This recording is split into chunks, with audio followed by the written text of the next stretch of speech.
Friends, కొంతమంది directors సినిమాలు తీసి ఫ్లాప్ అయినా నెక్స్ట్ ఫిలిం హిట్ అయింది. అవేం సినిమాలో అతను ఎవరో తెలుసా? అతను ఎవరో యాక్టర్ తెలుసా? చెప్పాలా?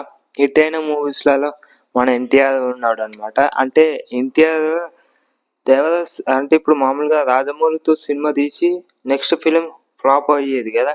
కానీ కొంతమంది డైరెక్టర్స్కి అదృష్టం అని చెప్పుకోవచ్చు. ఫస్ట్ ఫిలిం తీసి సెకండ్ ఫిలింకి హిట్ అయ్యేలా చేశాడు మన ఎన్టీఆర్. చూద్దామా అవి ఏమేమి సినిమాలో? అదే మన కేఎస్ రవీంద్ర బాబికొల్లి తెలుసుగా.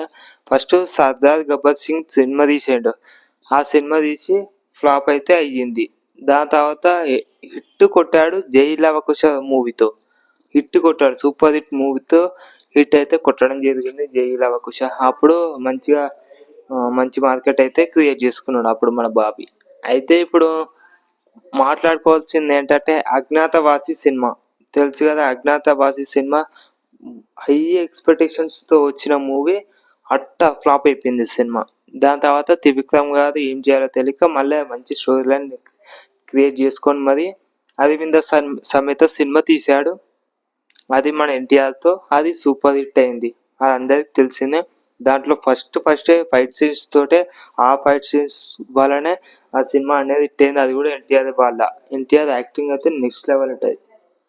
ఇంకా నెక్స్ట్ కోటాల శివ అంటే రామ్ చరణ్ RRR సినిమా తీశాడు. దాని తర్వాత ఆచార్య మూవీతో ఫ్లాప్ అయితే అయ్యింది. అంటే కోటాల శివ కాదు, మన ఆచార్య సినిమా తీయడం జరిగింది, అట్టా ఫ్లాప్ అయిపోయింది సినిమా అయితే. హై ఎక్స్పెక్టేషన్స్తో వచ్చిన మూవీ అట్టా ఫ్లాప్ అయిపోయింది సినిమా అయితే.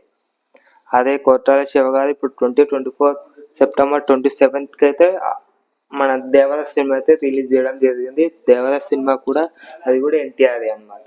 అంటే ఇక్కడ కాలర్ సెంటిమెంట్ వల్ల సినిమా అయితే హిట్ అయిపోయింది. మొత్తానికి అందులో కంటెంట్ ఉంది, స్టోరీ ఉంది, అందులో ఫైట్ సీన్స్ కానీ సాంగ్స్ కానీ అన్నీ ఉన్నాయి కాబట్టి ఆ సినిమా కూడా హిట్ అయిపోయింది. చూసారుగా, ముగ్గురు డైరెక్టర్లు 3 సినిమాలు ఫ్లాప్ అయితే 3 సినిమాలు హిట్ అయితే ఇవ్వడం జరిగింది మన ఎన్టీఆర్. ముందు ఉండడంలో ఎన్టీఆర్ కూడా చాలా గ్రేట్ అని చెప్పుకోవచ్చు. ఓకేనా? Like, share, subscribe to my channel. Please do share. మరింత అప్డేట్స్ కోసం మన ఛానల్ని సబ్స్క్రైబ్ చేయండి. Next Allu Arjun movie, Pushpa 2 movie updates కూడా చెప్పడం జరుగుతుంది. లైక్ చేయండి, షేర్ చేయండి, subscribe to my channel. Please do share.